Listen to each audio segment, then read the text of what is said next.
ఈ ఆదివారం ప్రభుదినంలో ఉదయకాలమున మేదరమట్లో ఉన్నటువంటి షాలేం క్రిస్టియన్ అసెంబ్లీ విశ్వాసులతో కలిసి ప్రభువుని ఆరాధించడానికి, మీ సహవాసంలో ఉండడానికి ప్రభు మాడలో చూపిన కృపను బట్టి, ఆయన ఇచ్చినటువంటి ఆధిక్యతను బట్టి ప్రభువుకు స్తోత్రాలు. అదేవిధంగా మీరు కూడా మమ్మలను ప్రేమించి పెద్దలు, స్థానిక సంఘస్థులందరూ కూడా మీ మధ్యకి ఆహ్వానించినందుకై మీ అందరికీ కూడా ప్రభు నామంలో వందనాలు. వాక్య ధ్యానానికి సహాయకరంగా పరిశుద్ధ గ్రంథంలో నుంచి హోషేయ గ్రంథము 14వ అధ్యాయము 1వ వచనం నుంచి 4వ వచనం వరకు చదువుకుందాం. హోషేయ గ్రంథము 14వ అధ్యాయము 1వ వచనం నుంచి 4వ వచనం వరకు.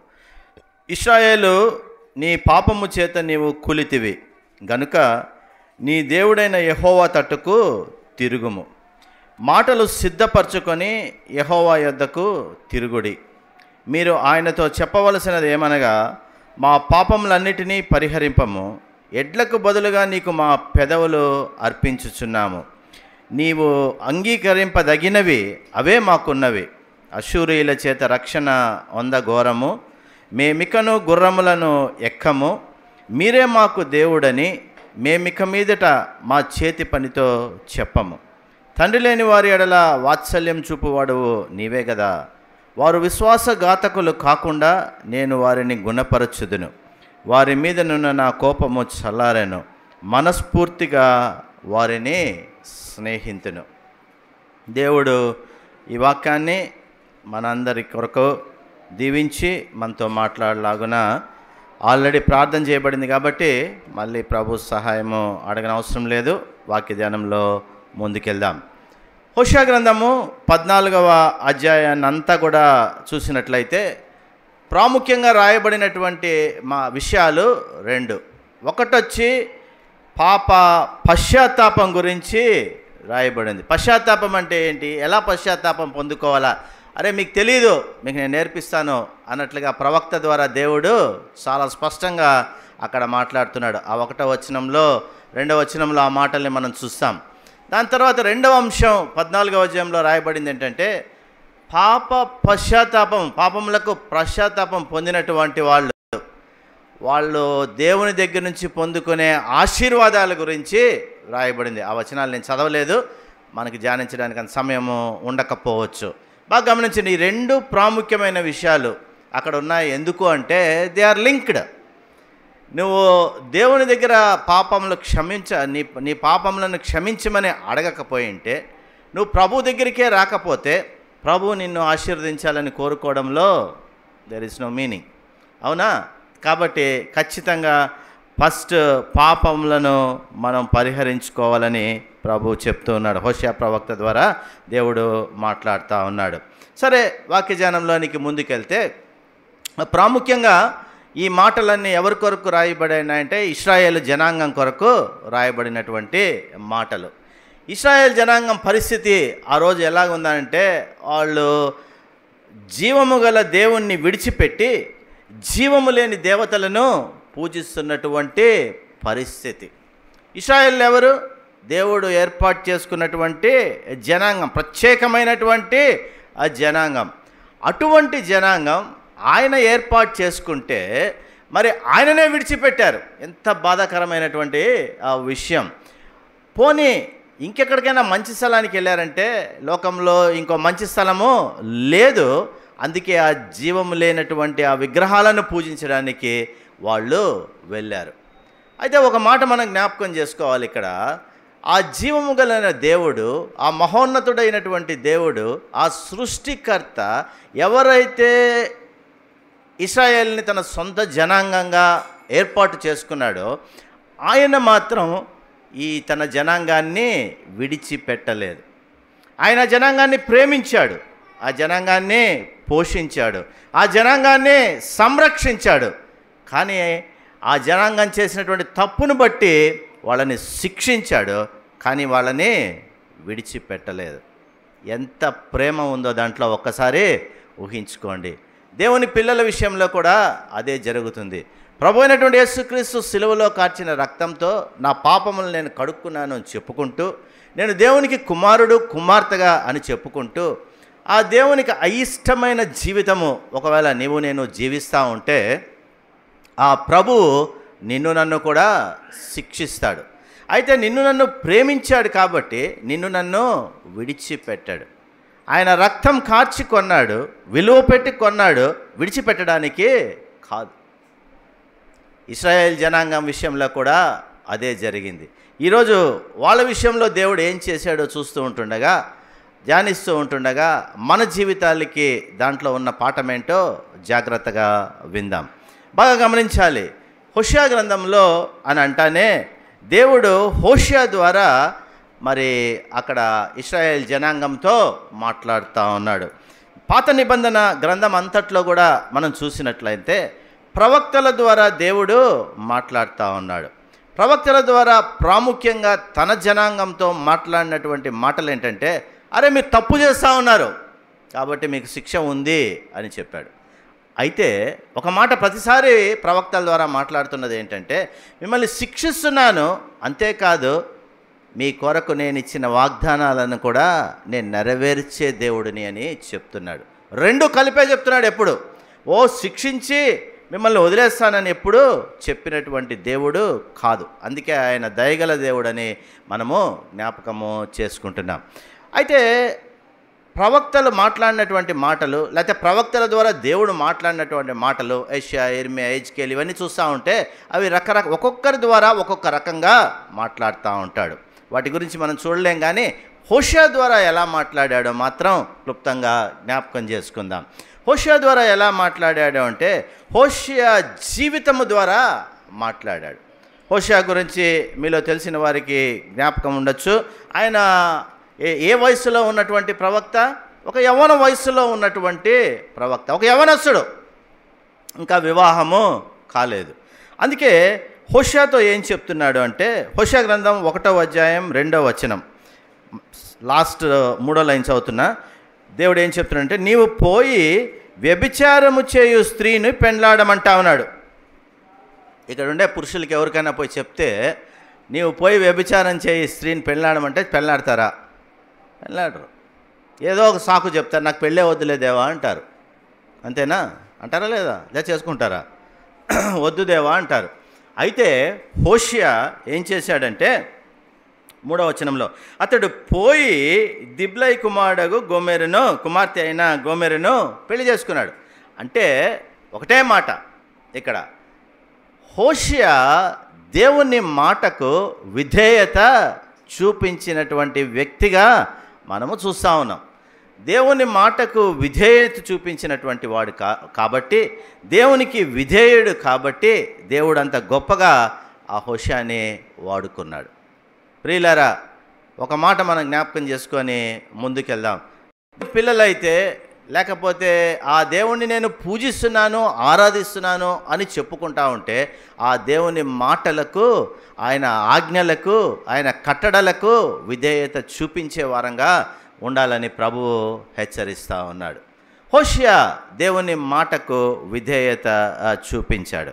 అయితే ఒక విషయం, ఇక్కడ హోషేయకి దేవుడు ఎందుకు ఒక వ్యభిచారం చేయు స్త్రీని పెళ్లి చేసుకోమన్నాడు అనేది మనం జ్ఞాపకం చేసుకుంటే, మనం ఇందాకే అనుకున్నాం, దేవుడు ఇశ్రాయేలీయుల్ని తన జనాంగంగా ఏర్పాటు చేసుకున్నాక ఆ జనాంగము దేవుడిని విడిచిపెట్టిన దేవుడు మాత్రం వాళ్ళని విడిచిపెట్టలేదు. ఎందుకు విడిచిపెట్టలేదంటే ఆయన వారిని ప్రేమించినటువంటి వాడుగా మనం చూస్తూ ఉన్నాం. ఇప్పుడు ఇందాక ఒక మాట అన్నాను, హోషేయ జీవితం ద్వారా దేవుడు వాళ్ళతో మాట్లాడుతున్నాడని. ఇప్పుడు ఏం మాట్లాడుతున్నాడు? వ్యభిచారం చేయబడిన స్త్రీ అంటే, వ్యభిచారం చేస్తున్నట్టు స్త్రీ అంటే ఒక చెడ్డ స్త్రీ అని, పాపంలో ఉన్నటువంటి స్త్రీ అని, లేకపోతే పాపంలో ఉన్నటువంటి వ్యక్తి అని మనం జ్ఞాపకం చేసుకోవాలా. దేవుడు ఏం చెప్తున్నాడంటే, పాపము చేస్తున్నటువంటి ఆ వ్యక్తిని నువ్వు ప్రేమించు అని చెప్తున్నాడు. ఇశ్రాయేలీయులు ఏం చేశారు? పాపము చేశారు. ఇశ్రాయేలీయులు జీవము గల దేవుణ్ణి విడిచిపెట్టారు. అది గొప్ప పాపంగా దేవుడు చూస్తూ ఉన్నాడు.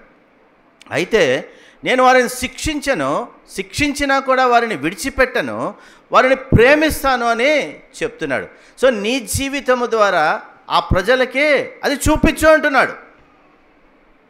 సో క్రైస్తవ జీవితమే మాదిరికరమైనటువంటి ఆ జీవితం. మాట్లాడడం కాదు, మైకుల ముందు పెట్టుకొని మందిరాల్లో నిలబడుకొని మాట్లాడడం మాత్రమే కాదు, అది మాదిరికరమైనటువంటి జీవితము మనము జీవించాలని ప్రభువు హెచ్చరిస్తూ ఉన్నాడు. ప్రియులారా, ఇశ్రాయేలీల జనాంగం యొక్క పరిస్థితి మనం చూసినట్లయితే, వాళ్ళు పాపం చేసినటువంటి వాళ్ళు, దేవుణ్ణి విడిచిపెట్టినటువంటి వాళ్ళు అన్నాం కదా. హోషేయ గ్రంథం 14వ అధ్యాయం 4వ వచనాలు చూస్తే వాళ్ళ గురించి రాయబడినటువంటి మాట ఏంటంటే, వాళ్ళు విశ్వాసఘాతకులు అంటున్నారు. ఏమంటున్నాడు? వాళ్ళని విశ్వాసఘాతకులు అని చెప్తా ఉన్నాడు.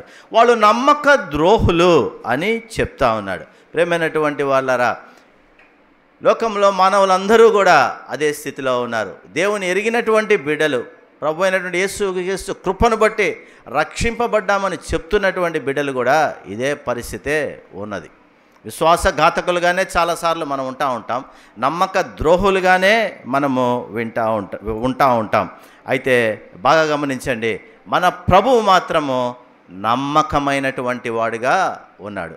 అదే పౌలు తిమోతికి రాసినటువంటి 2వ పత్రిక 2వ అధ్యాయము 13వ వచనం కానీ మనం చూసుకున్నట్లయితే, మనము నమ్మదగని వారమైనప్పటికీ ఆయన నమ్మదగిన వాడుగా ఉన్నాడు. మనం నమ్మదగిన వాళ్ళము కాదు, అయితే మన ప్రియ ప్రభువు మాత్రము నమ్మదగినటువంటి వాడని మనము జ్ఞాపకం చేసుకోవాలి.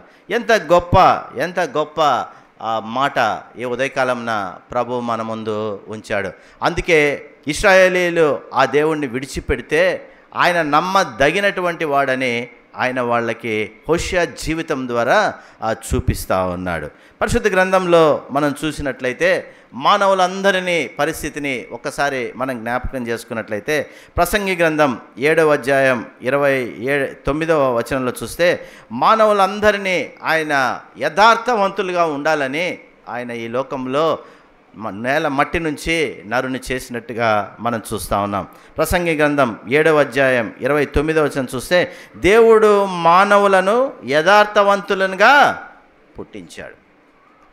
అయితే చాలా బాధాకరమైనటువంటి విషయం ఏంటంటే, యథార్థవంతులుగా ఆయన పుట్టించినప్పటికీ మానవుడు పాపము చేసి, అవునా, ఆయన పాపము చేసి ఆ దేవునికి దూరమైనటువంటి వ్యక్తిగా మనం చూస్తూ ఉన్నాం. అందుకే యెషయా గ్రంథం 53వ అధ్యాయంలో ఎప్పుడు ఆరాధనకి చూసుకుంటూ ఉంటాం, 6వ వచనంలో గొర్రెల వలె మనము త్రోవ తప్పితేమే అంటారు. అంటే గొర్రెలు త్రోవ తప్పుతారు, మనుషులందరూ కూడా త్రోవ తప్పుతారని అక్కడ చూస్తూ ఉన్నాం.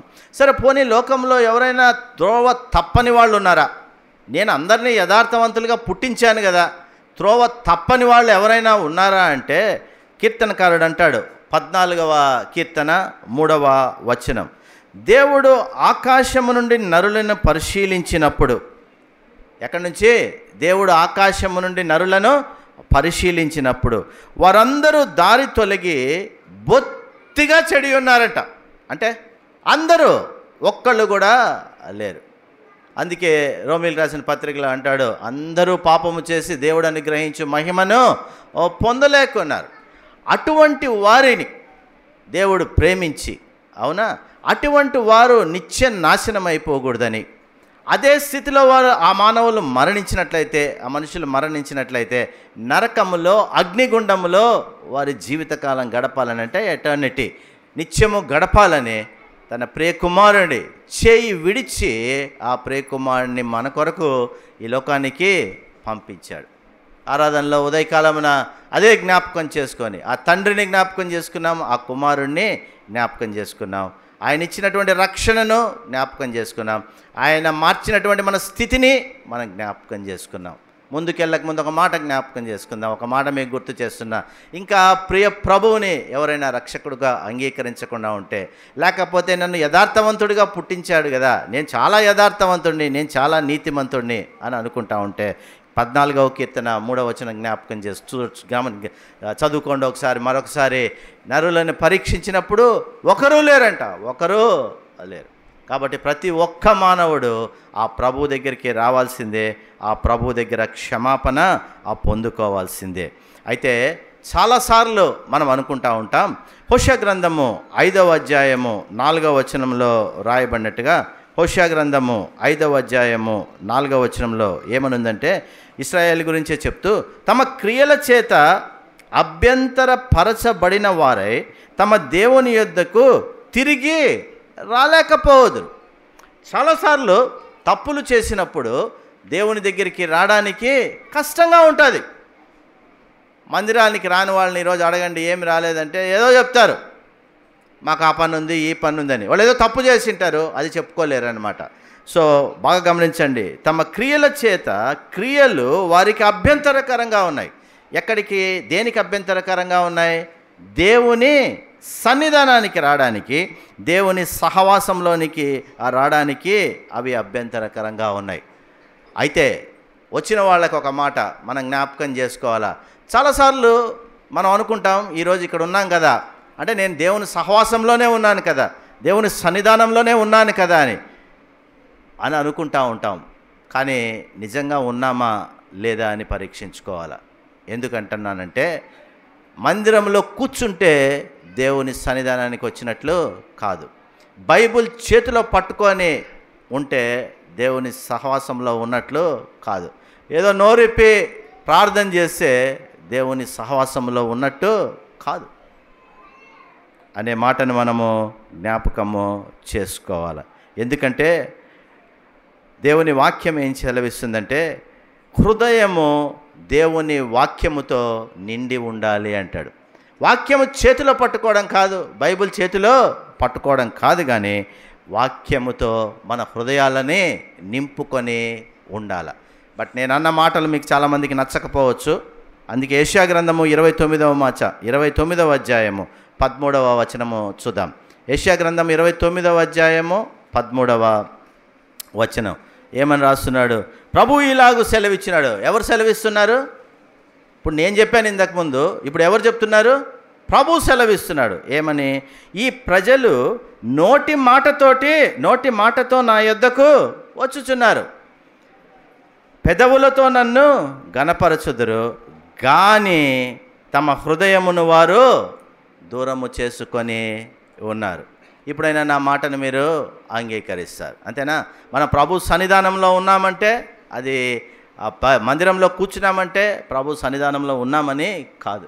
బైబిల్ చేతిలో పట్టుకున్నామంటే వాక్యం హృదయంలో ఉన్నట్టు కాదు. అలాగే ఉంటారని యెషయా ప్రవక్త ద్వారా దేవుడు ఎంతో స్పష్టంగా మనకి చెప్తున్నాడు. ఉదయకాలంన పరీక్షించుకుందాం. చాలా సంతోషం, ఉదయకాలంన ప్రభువుని ఆరాధించడానికి వచ్చాం, వాక్యం బోధించడానికి వచ్చాం, వాక్యం వినడానికి వచ్చాం. అయితే మన హృదయాలు దేవుని వాక్యముతో నిండి ఉన్నాయా? ప్రభువు హెచ్చరిస్తున్నాడు, మన హృదయాలు దేవుని వాక్యముతో నిండి ఉండాలి అని. ఇశ్రాయేలీయుల్ని దేవుడు తన కొరకు ప్రత్యేకంగా ఉండాలని ఏర్పాటు చేసుకున్నాడు. అయితే వాళ్ళు ఎలాగున్నారు? హోషేయ గ్రంథం 14వ అధ్యాయం 1వ వచనం, ఇశ్రాయేలు నీ పాపము చేత నీవు కూలితివి అంటున్నాడు. ఎలాగున్నారంట? వాళ్ళు కూలిపోయినారంటే పడిపోయినారు. మాకు గమనించండి, వారిలో ఉన్నటువంటి పాపము వారిని పడద్రోసినట్టుగా చూస్తూ ఉన్నది. ఈరోజు నీవు నేను పరీక్షించుకోవాలా? వద్దు. ఈరోజు నీవు నేను పరీక్షించుకోవాలా? నీవు నేను కూర్చొని ఉన్నాము అని అనుకుంటున్నాం, ఈరోజు నీవు నేను నిలబడి ఉన్నాము అని అనుకుంటున్నాం. అయితే పడిపోయిన స్థితిలో ఉన్నామా? పడిపోయిన స్థితిలో ఉంటే దేవుడు ఇదే చెప్తున్నాడు. ఏది పడిపోజేసిందంట? పాపము పడిపోజేసిందని మనం జ్ఞాపకం చేసుకోవాలి. అందుకే ఇశ్రాయేలీయుల్ని గురించి హోషేయ గ్రంథంలో మనం ఇందాక అనుకున్నటువంటి మాట ఏంటంటే, వాళ్ళు విశ్వాసఘాతకులు అంటున్నాడు. వాళ్ళని ఏమంటున్నాడు? వాళ్ళని విశ్వాసఘాతకులు అన్నారు. ఇప్పుడు నిన్ను నన్ను ఏమంటున్నాము? విశ్వాసులము అంటున్నాం. ఏమంటున్నారు? మనల్ని విశ్వాసులు అన్నారు. అవునా? క్రీస్తు యేసునందు విశ్వాసం ఉంచాం కాబట్టి మనల్ని ఏమంటున్నారు? విశ్వాసులు అంటున్నారు. అయితే విశ్వాసఘాతకులు నీవు నేను ఘాతకుడుగా ఘాతకురాలుగా ఒకవేళ నీవు నేను అయ్యామా అని మనకు ఎలా తెలుస్తుంది? పడిపోయామా అని ఎలా తెలుస్తుంది?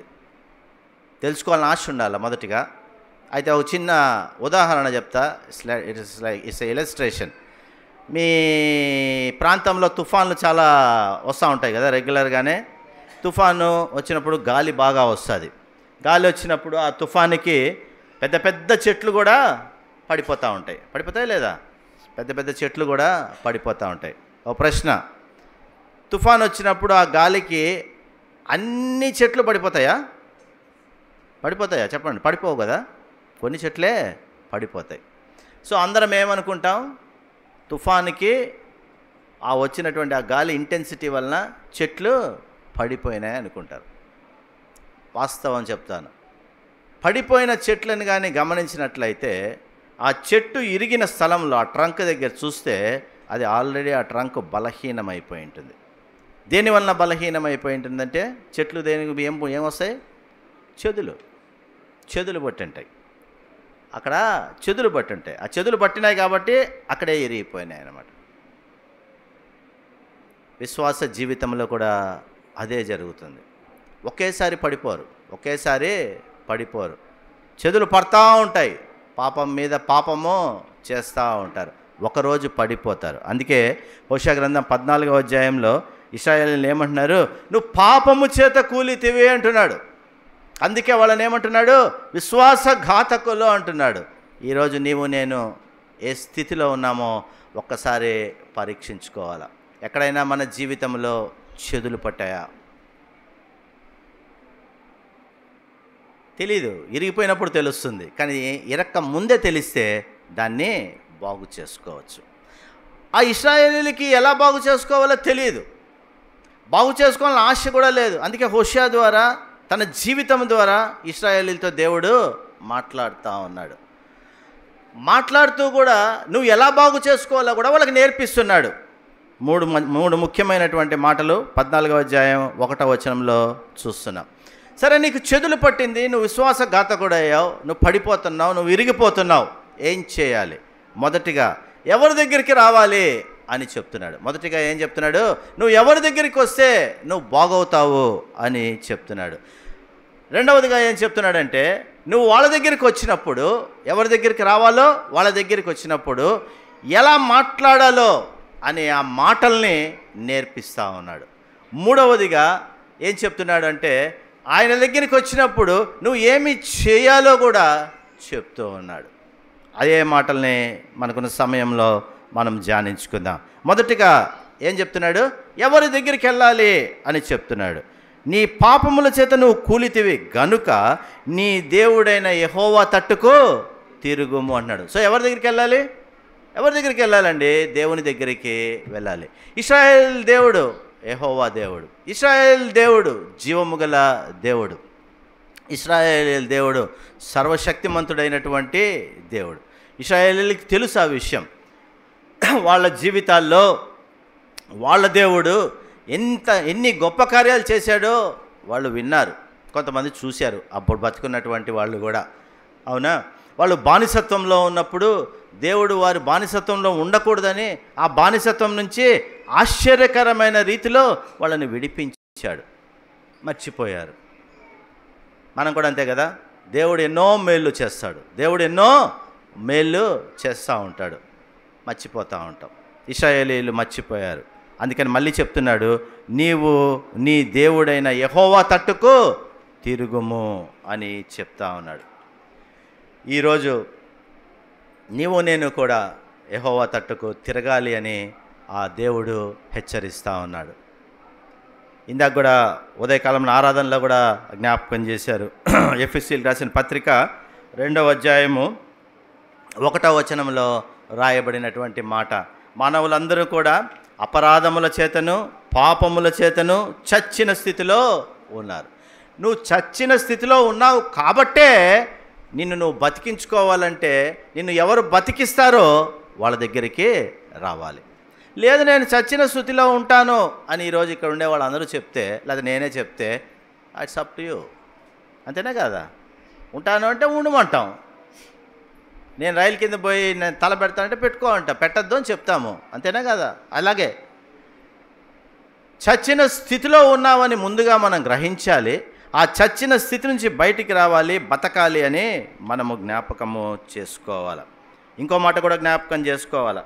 రోమీయులకు రాసిన పత్రిక 6వ అధ్యాయంలో చాలా మాటలు ఉన్నాయి. 2 మాటలను జ్ఞాపకం చేస్తా. 12వ వచనంలో కానీ చూస్తే మానవుని జీవితాన్ని ఏది ఏలుతుంది అంటే పాపము ఏలుతుంది అని ఉంది. 12వ వచనంలో ఏముంది? మానవుని జీవితాన్ని ఏం ఏలుతా ఉంది? పాపము. Sin is ruling you. ప్రేమైనటువంటి వాళ్ళరా, అందుకే అంటున్నాడు అపరాజముల చేతను పాపముల చేతను చచ్చినవాడిని. 13వ వచనంలో చూస్తే ఏమని రాశాడంటే పౌలు రోమికి సంఘానికి చెప్తూ, మీ అవయవములను దుర్నీతి సాధనములుగా పాపమునకు అప్పగించినటువంటి వారం. నా కళ్ళు, నా నోరు, నా చేతులు, నా కాళ్ళు దేనికి అప్పగించాను? పాపానికి అప్పగించాను అని చెప్తున్నాడు. ఎవరు అప్పగించారు? నా కళ్ళని ఎవరు అప్పగించారు? మీరు అప్పగించారా? నేనే. ఎవరి కళ్ళని వాళ్ళే పాపానికి అప్పగించారు. దుర్నీతి సాధనములుగా ఉండేటట్లుగా చేసుకున్నాం. కాబట్టి అటువంటి పరిస్థితి నుంచి, ప్రేమైనటువంటి వాళ్ళరా, అటువంటి పరిస్థితి నుంచి బయటికి తీసుకురాగలిగినటువంటి శక్తిమంతుడు ప్రియ ప్రభు అయినటువంటి యేసుక్రీస్తు అని జ్ఞాపకం చేసుకోవాలి. అందుకే ఇశ్రాయేలీలు కూడా అదే స్థితిలో ఉన్నప్పుడు జ్ఞాపకం చేసుకోండి. ఏమని చెప్తున్నాడు వాళ్ళకి? నీ దేవుడైన యెహోవా తట్టుకు తిరుగుము అన్నాడు. ఇంకెక్కడికి తిరగకూడదు. ఎవరి దగ్గరికి తిరగాల? నీ దేవుడైన యెహోవా తట్టుకు తిరగాలి. ఈరోజు నీవు నేను చచ్చిన స్థితిలో ఉన్నాము అని అనుకుంటే, నా అవయవాలని నేను పాపానికి అప్పగించాను అని అనుకుంటే ఎవరి తట్టుకు తిరగాల? ప్రభు అయిన యేసుక్రీస్తు తట్టుకు తిరగాలి. ఆయన మాత్రమే మన జీవితాలని మార్చేటటువంటి వాడు. ఇశ్రాయేలీలుకి ఎందుకంత స్పష్టంగా చెప్తున్నాడంటే బాగా గమనించండి. వాళ్ళు అంతకుముందు ఎవరి దగ్గరికి తిరిగాడంటే 14వ అధ్యాయం 3వ వచనం, అషూరుల చేత రక్షణ నొంద ఘోరం. అంతకుముందు వాళ్ళు ఎక్కడికి వెళ్ళారు? అషూరీయుల దగ్గరికి వెళ్ళారు. ఇశ్రాయేలీల జాగ్రఫీ కానీ చూసినట్లయితే ఇశ్రాయేల్ చాలా చిన్న కంట్రీ. ఆ చుట్టుపక్కల ఉన్నటువంటి ఐగుప్తు, అసీరియా ఇవన్నీ పెద్ద కంట్రీ. సో ఇప్పుడు ఇలా బుద్ధి ఏంటంటే మనం చిన్న దేశము, మనకి ఏమీ లేదు, మనం వాళ్ళ దగ్గరికి పోవాలి అన్నట్టుగా వాళ్ళ మీద ఆధారపడుతూ ఉంటారు. అందుకే అంటున్నాడు చూడండి, మేమికను గుర్రములను ఎక్కము అంటున్నాడు. అంటే ఐగుప్తు గుర్రములను ఎక్కము అంటున్నాడు. అదే హోషేయ గ్రంథము 5వ అధ్యాయంలో కూడా మనము ఆ మాట చూస్తాం. 5వ అధ్యాయము 13వ వచనం, ఎఫ్రాయిము అషూరీయుల యొద్దకు పోయాను, వాళ్ళు రాజైన యోరేబును పిలుచుకొనేను. అంటే వాళ్ళనే పిలుచుకునేవాళ్ళు. ఈరోజు ఏం చెప్తున్నారు? మేము ఇంక నుంచి వాళ్ళ దగ్గరికి పోము, ఆ అన్యరాజుల్ని మేము పిలుచుకోము. నువ్వు మాకు నేర్పించావు. ఏమని నేర్పించావు? దేవుడైన యెహోవా తట్టుకు తిరగాలని. మేము ఆయన తట్టుకే తిరుగుతాం, ఆయన దగ్గరికే వెళ్తామని చెప్తున్నాడు. వాళ్ళు ఇంతకుముందు ఏం చెప్పారు? వాళ్ళే మాకు దేవుడు అన్నారు. వాళ్ళే మాకు దేవుడు అన్నారు. యెషయా గ్రంథంలో చాలా స్పష్టంగా ఉంది ఆ మాట. యెషయా గ్రంథంలో కానీ మనం చదువుకున్నట్లయితే. అయితే బాగా గమనించండి, అప్పుడైతే వాళ్ళు చెప్పారు. అప్పుడైతే ఏం చెప్పారు? నువ్వే మా దేవుడివే అన్నాడు. ఎవరు? అషూరీయుల్ని, ఐగుప్తీయుల్ని, వాళ్ళ రాజుల్ని, వారి గుర్రాలని, వాళ్ళ రథాలని. యెషయా గ్రంథంలో అదే ఉంది. వాళ్ళ గుర్రాలని, వాళ్ళ రథాల మీద వాళ్ళు ఆధారపడినటువంటి వాళ్ళు అని. ఇంక నుంచి మేము వాళ్ళని చూడము, వాళ్ళ దగ్గరికి పోము అని అంటున్నాడు. హోషేయ గ్రంథంలోనే కూడా చూస్తే 10వ అధ్యాయంలో మనం చూసినట్లయితే 13వ వచనంలో ఏమనుందంటే, నీ ప్రవర్తనను ఆధారం చేసుకొని నీ బలాఢ్యులను నమ్ముకొని నీవు చెడు నడతపు పంటకై దున్నితివి గనుక మీరు పాపమును కోత కోసి ఉన్నారు. చెడు నడత నడిచినటువంటి వాళ్ళు ఏమి కోత కోసారంటారు? పాపం అనే కోతను కోసారు. అషూరీయుల మీద ఆధారపడి వాళ్ళే శిక్షని తెచ్చుకున్నటువంటి వాళ్ళుగా ఉన్నారు. ఐగుప్తు బలం మీద ఆధారపడి వాళ్ళే పాపము తెచ్చుకున్నటువంటి వాళ్ళుగా ఉన్నారని మనం జ్ఞాపకం చేసుకోవాలి. కాబట్టి ఈ ఉదయకాలంన ప్రభు నిన్ను నన్ను ఏమని హెచ్చరిస్తున్నాడు అంటే, ఏమని హెచ్చరిస్తా ఉన్నాడు? నువ్వు లోకములో ఉన్న వాటి దగ్గరికి వెళ్ళొద్దు అని చెప్తున్నాడు. బాగా గమనించండి, ఎవరి దగ్గరికి వెళ్ళొద్దు అంటున్నాడు? లోకములో ఉన్న వాటి దగ్గరికి వెళ్ళొద్దు అని. మేమిక లోకములో ఉన్న వాటి మీద మేము ఆధారపడము, మేమిక లోకములో ఉన్న వాటి మీద మేము ఆధారపడము అని వాళ్ళు చెప్తూ ఉన్నారు. హోషేయ, నువ్వు చెప్పినటువంటి మాట మేము వింటాం, యెహోవా తట్టుకు తిరుగుము అంటే మేము తిరుగుతాము అని చెప్తా ఉన్నారు. రెండవదిగా ఏం చెప్తున్నాడంటే యెహోవా తట్టుకు తిరగాలి. మంచిదే, తిరిగాము. ఇప్పుడు యెహోవా దగ్గరికి వచ్చాము, దేవుని దగ్గరికి వచ్చాము, ఏం మాట్లాడాలా? దేవుని దగ్గరికి వచ్చి ఏం మాట్లాడాలా? ఉదయకాలంన ఆరాధించడానికి వచ్చాం, మరి ప్రభువు దగ్గర ఏ విధంగా ఆరాధించాలని సిద్ధపడి వచ్చామా? లేకపోతే ప్రార్థన చేయాలని వచ్చాం, మరి ఏం ప్రార్థన చేస్తున్నాం చూద్దాం. రెండవదిగా ఏం మాట్లాడాలో అక్కడ చెప్తూ ఉన్నాడు. 2వ వచనంలో 14 హోషేయ గ్రంథం 14వ అధ్యాయం 2వ వచనం, మాటలు సిద్ధపరచుకొని యెహోవా యొద్దకు తిరుగుడి. సో యెహోవా యొద్దకు తిరిగారు, మంచిదే. యెహోవా యొద్దకు వచ్చి ఏం మాట్లాడాలా? ఏం మాట్లాడుతున్నాం? నీవు నేను ఏమి మాట్లాడుతున్నాం? అది చాలా ప్రాముఖ్యమైనటువంటి విషయం. మామూలుగా మాటలు మాట్లాడుతున్నామంటే మాటలు ఎక్కడి నుంచి వస్తూ ఉన్నాయి? నోట్లో నుంచి వచ్చాయి, అంతేనా? మాటలు నోట్లో నుంచి వస్తూ ఉన్నాయి. నోరు అంటాం కానీ ప్రాముఖ్యంగా నోటిలో ఉండేటటువంటి నాలికే మాటకి ఇంపార్టెంట్, అంతేనా కదా? నాలిక కట్ అయిపోతే మాటలు వస్తాయా? రావు. బాగా గమనించండి, ఈ నాలిక చాలా డేంజర్ అని బైబిల్ గ్రంథంలో చాలాసార్లు మనం చూస్తూ ఉంటాం. అయితే దాని జోలికి నేను పోవడం లేదు, కానీ మాటల గురించే మీతో 2 మాటలు పంచుకోవాలని నేను ఇష్టపడుతూ ఉన్నా. నోటితో మానవుడు మాట్లాడే మాట, నేను మాట్లాడుతున్నాను, మీరు మాట్లాడుతున్నానంటే ఆ మాట నోటిలో నుంచి వస్తూ ఉందంటే అది ఎక్కడి నుంచి వస్తూ ఉంది? నోటిలో నుంచి అంటే హృదయములో నుంచి వస్తూ ఉంది. బాగా గమనించాల. ఒక సైకాలజిస్ట్ అంటాడు, హృదయము నీ నోటిని ఆజ్ఞాపిస్తుందంట నువ్వు ఏం మాట్లాడాలో. నీ నువ్వుతో ఏమి మాట్లాడాలో ఆ మాటల్ని నీ హృదయము అందిస్తుందంట. అది ఆయన చెప్పేది ఏం అవసరంలే, మన బైబిల్లో కూడా అదే మాట మనము చూస్తాం. మత్తయి సువార్త 15వ అధ్యాయము 18వ వచనంలో చూస్తే, నోటి నుంచి బయటకి వచ్చినవి ఎక్కడి నుంచి వచ్చినట్ట? నోటి నుండి బయటికి వచ్చినవి ఎక్కడి నుంచి వస్తూ ఉన్నాయి? నిద్రపోతున్నారా ఎట్లా? హృదయములో నుండి వచ్చును. ఎక్కడి నుంచి వస్తాయి అవి? హృదయములో నుండి వచ్చును. అదే లూకాసు వార్త 6వ అధ్యాయము 45వ వచనంలో కూడా మనం చూసినట్లయితే ఆ హృదయంలో నుండి వచ్చే మాటల గురించే అక్కడ రాయబడి ఉంది. ఒక మాట అది కూడా చదువుకుందాం. హృదయము నిండి యుండు దానిని బట్టి ఒకని నోరు మాటలాడను. ఎంత స్పష్టంగా ఉంది కదండి. బట్ నీ హృదయము నా హృదయము దేనితో నిండి ఉంది? అది మనం మాట్లాడే మాటల్ని బట్టి కనబడుతుంది. పరీక్షించుకుందాం. ఈరోజు మనం మాట్లాడే మాటలను బట్టి మన హృదయం దేనితో నిండి ఉందో తెలుస్తుంది. కాబట్టి మన హృదయాన్ని మనము చాలా జాగ్రత్తగా ఉంచుకోవాలని దేవుడు హెచ్చరిస్తూ ఉన్నాడు. అందుకే సామెతల గ్రంథము 4వ అధ్యాయము 23వ వచనంలో చూస్తే, అన్నిటికంటే ముఖ్యముగా నీ హృదయమును భద్రముగా కాపాడుకుంటున్నామా? కాపాడుకోవడానికి ఇష్టపడుతున్నామా? దేన్ని కాపాడుకుంటాం చాలా భద్రంగా? మన శరీరంలో ఎవరి ఇష్టం వాళ్ళది. అయితే దేవుడు ఈరోజు చెప్తున్నటువంటి మాట ఏంటి? నీ హృదయాన్ని భద్రంగా కాపాడుకో అన్నాడు. నీ చేతులను, నీ కళ్ళునో, నీ కళ్ళు పోయినా పర్వాలే, నీ నోరు పోయినా పర్వాలే, అయితే నీ హృదయం మాత్రం పోకుండా చూసుకో అన్నాడు. నీ హృదయాన్ని భద్రంగా కాపాడుకోవాలి అంటున్నాడు.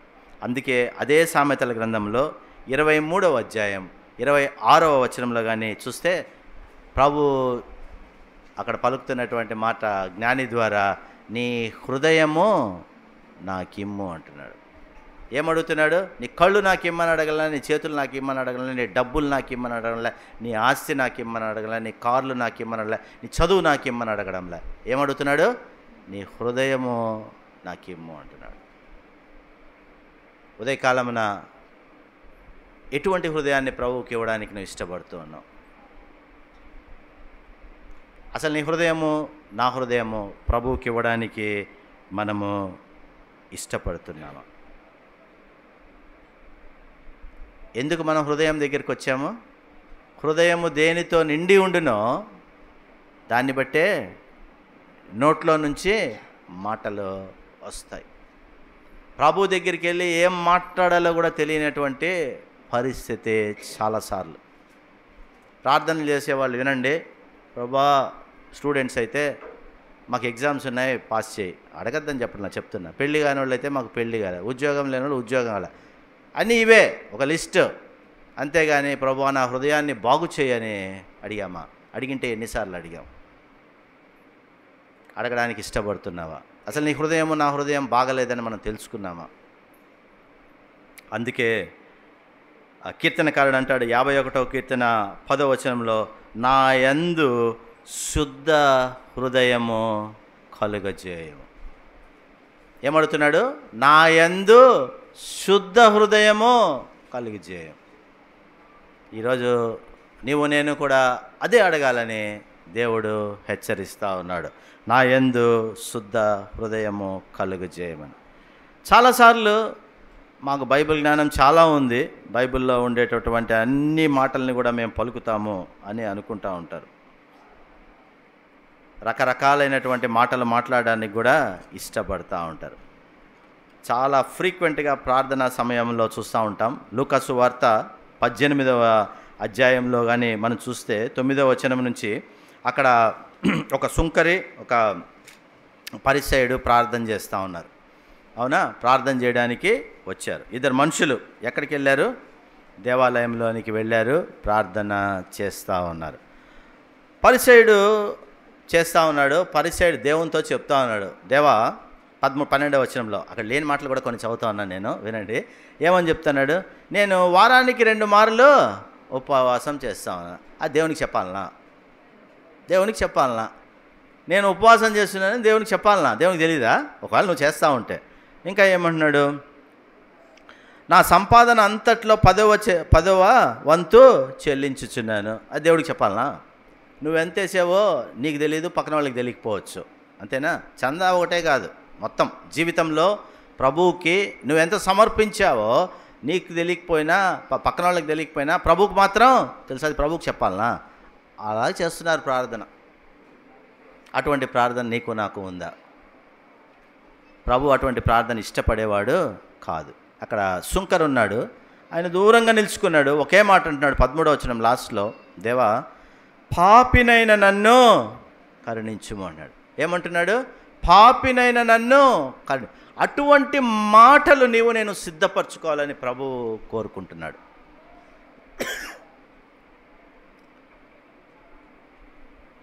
నీ హృదయం నా హృదయం ఎలాగుందో పరీక్షించుకుంటే మన హృదయాలు సరిగ్గా లేవని, నా హృదయాలు దేనితో నిండి ఉన్నాయని తెలిస్తే, ప్రభా నా హృదయము చెడుతనం, ఫలానా చెడుతనంతో నిండి ఉంది, తీసివేయి ప్రభా అంటే తీసివేయడానికి చాలా సంతోషించేవాడుగా మన దేవుడు ఉన్నాడు. అందుకే ఆ సుంకరి ప్రార్థన దేవుడు ఇష్టపడ్డాడు. 14వ వచనంలో అంటాడు, అతని కంటే ఇతడు నీతిమంతుడిగా తీర్చబడి తన ఇంటికి వెళ్ళనని చెప్తున్నాను అన్నాడు. అంటే పరిసయ్యుడి కన్నా కూడా సుంకరి నీతిమంతుడుగా తీర్చబడ్డాడు. దేనివల్ల తీర్చబడ్డాడు? ఆయన పలికినటువంటి మాటను బట్టి తీర్చబడ్డాడు. మాట ఎక్కడి నుంచి వస్తూ ఉంది? హృదయములో నుంచి వస్తూ ఉంది. పరీక్షించుకుందాం ప్రియమైనటువంటి వాళ్ళారా, ఏ మాటలు నీ హృదయంలో నుంచి నా హృదయంలో నుంచి వస్తూ ఉన్నాయి. ప్రభువు ఎంతో స్పష్టంగా ఇశ్రాయేలీయులకు తెలియదు అని చెప్పి, అవునా, మీరు పాపం చేత కూలితిరి, మంచిదే. మీరు మీ దేవుడైన యెహోవా తట్టుకు తిరుగుడే అని చెప్తున్నాడు, మంచిదే. చెప్తూ మీరు మాటలు సిద్ధపరచుకొని యెహోవా దగ్గరికి తిరగాలి అని చెప్తున్నాడు. ఈరోజు నా జీవితాన్ని నేను మార్చుకోవాలా, నా జీవితాన్ని నేను ప్రభువుకు సమర్పిస్తున్నాను అని చెప్పుకుంటూ ప్రభువుకి ప్రీతికరమైన జీవితం నేను జీవించాలా అని నువ్వు కోరుకుంటే ఎటువంటి మాటలు నువ్వు ప్రభువుతో మాట్లాడాలో తెలుసుకోవాలి.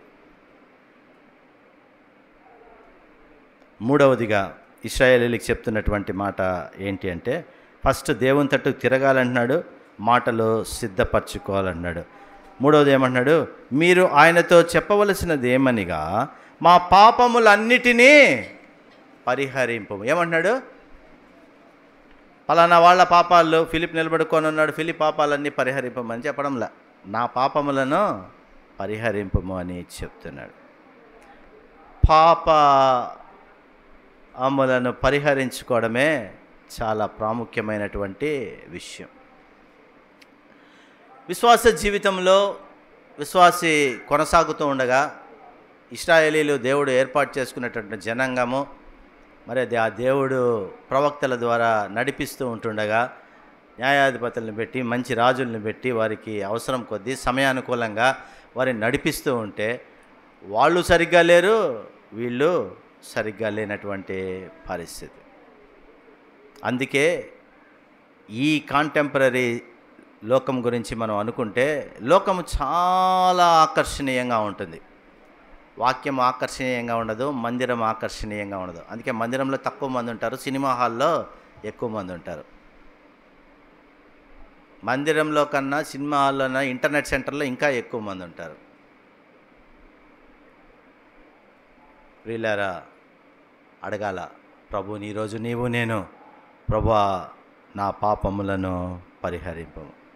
నేనేం చేస్తున్నా, నేనేం మాట్లాడుతున్నా, నేను ఏ క్రియ చేస్తున్నా, ఏం చూస్తా ఉన్నా, అవి నీకు ఇష్టమైనటువంటివేనా? అదే ముఖ్యమైనటువంటి మాట. పాప పరిహారము కొరకు వేరే మాటలు మాట్లాడే లాభంలా. ప్రభువా నాకు జబ్బులున్నాయి తీసేయి అంటే ఏం ప్రయోజనం లేదు. ప్రభువా నాకు రోగం ఉంది తీసేయి కాదు, నాకు పాప రోగం ఉంది, నా పాప రోగానికి ప్రాయశ్చిత్తం కలుగజేసేవాడివే నీ ఒక్కడివే అని జ్ఞాపకం చేసుకోవాలి. ప్రేమైనటువంటి వాళ్ళారా, చాలాసార్లు గొప్ప గొప్ప విశ్వాసులు, ప్రభు పనిలో ఉన్నటువంటి వాళ్ళు, ఎంతోమందిని ప్రభు దగ్గరికి నడిపించినటువంటి వాళ్ళు ఇదే పాపంతో పడిపోయినటువంటి వాళ్ళు ఉన్నారు. ఒక వ్యక్తి చక్కటి ఇలస్ట్రేషను చెప్తాడు. కుందేళ్ళు అంటే అతనికి చాలా ఇష్టం అంట. సో కుందేళ్ళని ఎప్పుడు సంకలో పెట్టుకొని పోతూ ఉంటాడంట. సో కుందేళ్ళని సంకలో పెట్టుకొని తోడేళ్ళ మధ్యలోకి పోయాడంట ఒకరోజు. ఏం చేస్తాయి, బాగా చూసినైనా కుందేళ్ళకి ముచ్చటిస్తాయా, కుందేళ్ళని ఎట్లా పట్టుకోవాలని చూస్తాయి. అలాగే పాపం ఉండే స్థలంలో నీవు ఉంటే పాపంలో పడిపోయేదానికి అవకాశమే. అందుకే యోసేపు జీవితంలో మనం చూసినట్టుగా ఎప్పుడు చెప్పుకున్నటువంటి మాటే చాలాసార్లు వినింటారు, రన్ అవే ఫ్రమ్ సిన్ అంటాడు. పాపము నుంచి నీవు పారిపో అంటున్నాడు. పాపమున్న చోట నీవు ఉంటే పాపము చేయడానికే అవకాశం ఉంది, కానీ పాపం నుంచి తప్పించుకోవడానికి అవకాశమే లేదు. అందుకే ప్రభువుని అడుగుదాం మన పాపాలని పరిహరింపుము అని. ప్రేమైనటువంటి వాళ్ళారా, ఇశ్రాయేలీలు ఏమయ్యారు? వాళ్ళు విశ్వాసఘాతకులయ్యారు. విశ్వాసఘాతకులయ్యారు. అయితే విశ్వాసఘాతకులుగా వారి జీవితాలు అంతమైపోకూడదని, వాళ్ళ జీవితాలు ముగియకూడదని ప్రభు ఒక మాట అంటున్నాడు 4వ వచనంలో, నేను వారిని గుణపరచుదును అంటున్నాడు. నేను వారిని గుణపరచుదును అంటాడు. ఈరోజు మరి షాలేం క్రిస్టియన్ అసెంబ్లీలో ఉన్న విశ్వాసులందరినీ కూడా అందరికీ కూడా ప్రభు సెలవిస్తున్నటువంటి మాట ఇదే. మీరు అటువంటి స్థితిలో మీ జీవితాలని మీరు ముగించద్దండి. నేను మిమ్మల్ని గుణపరుస్తాను అంటున్నాడు, మిమ్మల్ని బాగు చేస్తాను అంటున్నాడు, మిమ్మల్ని నాకు ప్రియమైనటువంటి బిడలుగా నేను చేసుకుంటాను అంటున్నాడు. మీరు ఒకటే చేయాలా, యెహోవా తట్టుకు తిరగాల, నా తట్టుకు మీరు తిరగాలి అని చెప్తున్నాడు. ఇంకా ఏమంటున్నాడు, వారి మీదనున్న నా కోపము చల్లారెను. ఇశ్రాయేల్ పాపం చేసినప్పుడు, బాగా గమనించండి, ఇశ్రాయేల్ పాపం చేసినప్పుడు దేవుడు వారిని ఏం చేశాడు అనుకున్నాము? శిక్షించాడు. దేవుడు వారిని శిక్షించాడు కానీ వారిని విడిచిపెట్టలేదని మనం మొదట్లోనే అనుకున్నాం. సో వాళ్ళ మీద కోపం ఉంది. శిక్షించాడంటే కోపం ఉంది. ఇప్పుడు ఏమంటున్నాడు, మీరు నా దగ్గరికి వచ్చారు, ఏం మాట్లాడాలో మాట్లాడారు, మీ పాపములను పరిహరింపమని అడిగారు, అందుకని నా కోపము చల్లారెను అని చెప్తున్నాడు. ఇంకా అంటున్నాడు నెక్స్ట్, మనస్ఫూర్తిగా వారిని స్నేహితును అంటున్నాడు. అదేదో నా గుడ్ ఫ్రెండ్, నా బెస్ట్ ఫ్రెండ్ అని చెప్పడం కాదు, మనస్ఫూర్తిగా నీవు నా స్నేహితుడు అంటున్నాడు. నోటితో చెప్పడం కాదు, హృదయానుసారంగా చెప్తున్నాడు. ఆ విధంగా చెప్పే స్నేహితుడు ఎవరైనా ఉన్నారా? మనస్ఫూర్తిగా నిన్ను స్నేహితును అంటున్నాడు.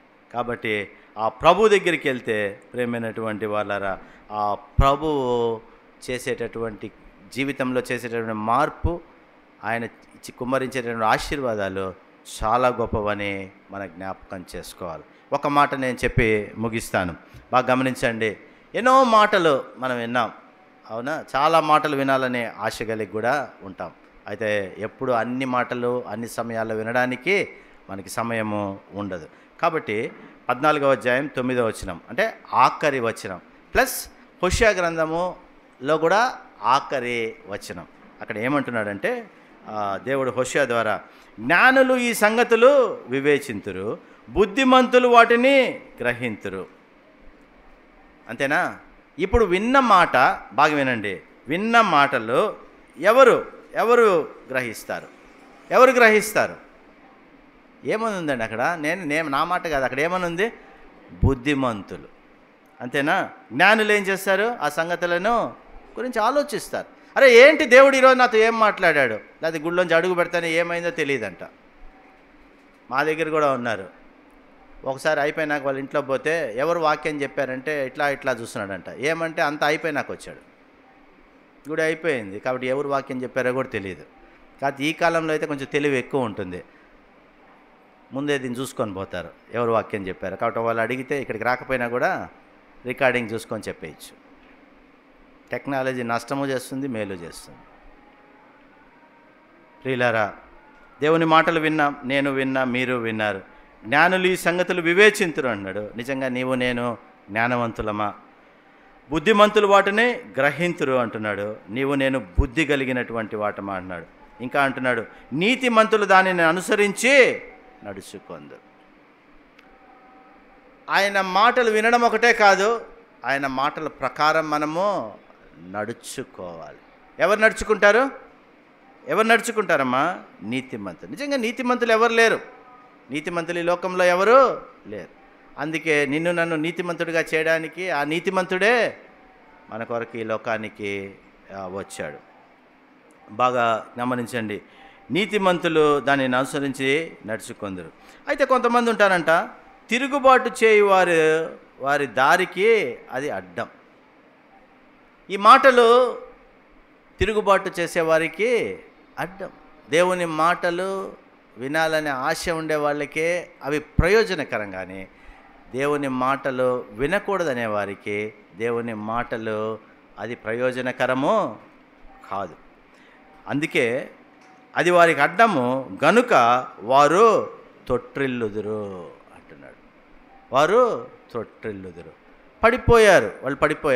వాళ్ళు పడిపోయారంటే దేవుని మాటల్ని అంగీకరించడానికి ఇష్టమే లేదు. అందుకే వాళ్ళు వినడానికి వచ్చినట్టు ఉంటారు. అందుకే మొదట్లోనే అన్నా, మందిరంలోని దేవుని సహవాసంలో ఉండడం మందిరంలో కూర్చోవడం మాత్రమే కాదు, బైబిల్ చేత్తో పట్టుకోవడం మాత్రమే కాదు. అయితే హృదయం దేంతో నిండి ఉండాలా? వాక్యముతో నిండి ఉండాలా, క్రీస్తుతో నిండి ఉండాలా, క్రీస్తు వెలుగుతో నిండి ఉండాలి. ఇశ్రాయేల్ జీవితంలో వాళ్ళు పోగొట్టుకున్నటువంటి దాన్ని తిరిగి దేవుడు వాళ్ళకు అనుగ్రహించారు. They are the greatest backsliders. జారిపోయినటువంటి వాళ్ళు ఎవరు అంటే ఎక్కువగా దేవుని పిల్లల్లో ఇశ్రాయేల్ జనాంగం. సో ల్యాడర్లో విశ్వాస జీవితంలో ముందుకు పోయే కొద్దీ పడిపోయే అవకాశాలు ఎక్కువ. నిచ్చెన ఎక్కుతూ ఉంటారు. నిచ్చెనలో మొదటి మెట్లో నుంచి కింద పడేదానికి, పై నుంచి కింద పడేదానికి డిఫరెన్స్ ఉందా లేదా? దెబ్బ ఎవరికి ఎక్కువ తగులుతుంది? పై నుంచి పడేవాళ్ళకి. విశ్వాస జీవితంలో బాగా ముందుకెళ్ళిన వాళ్ళు పడిపోతే పెద్ద దెబ్బ. ఎన్ని రోజుల నుంచి మీ విశ్వాస జీవితాన్ని కొనసాగిస్తున్నారో అది మీకే తెలియాలా. 1 సంవత్సరమా, 10 సంవత్సరాలా, 50 సంవత్సరాలు?